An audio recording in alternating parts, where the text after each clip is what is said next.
বিসমিল্লাহির রহমানির রহিম। বন্ধুরা, আমি আজ দেখাবো আপনাদেরকে কিভাবে চাবি ছাড়া তালা খুলতে হয়। ওভাবে একটি পেপার ক্লিপ লাগবে এবং ওই পেপার ক্লিপগুলো একটু বাঁকা করতে হবে, যেভাবে দেখানো হচ্ছে হালকা একটু ব্যান্ড করতে হবে আর কি।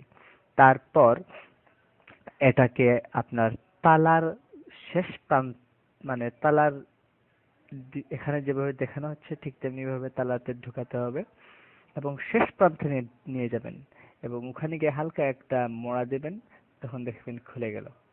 বন্ধুরা যারা আমাকে ইন্সপিরেশন দিয়েছেন কমেন্টস করে এবং আপনার ভিডিও আপলোড করার জন্য বলেছেন, আমার আশা তাদের জন্য তাদের এই ভিডিওটি সবচেয়ে বেশি কাজে লাগবে। তবে আমার আমার যেটা আশঙ্কা সেটা হচ্ছে আপনারা যদি আবার ব্যাগ খুলতে চান আপনার বন্ধুর, তবে হ্যাঁ মজা করার জন্য ব্যাগ খুলতে পারবেন, বাট চুরির উদ্দেশ্যে না। না, এখানে আমি আপনাদেরকে দেখিয়েছি দুটো তালা, মানে আপনাদের আত্মবিশ্বাসকে আরো মজবুত করার জন্য দুটো তালা দিয়ে আমি খুললাম, খুলে দেখালাম আপনাদেরকে। আচ্ছা, তাহলে আজকের মতো এখানেই বিদায় নিচ্ছি। আরো ইন্সপিরেশন করবেন।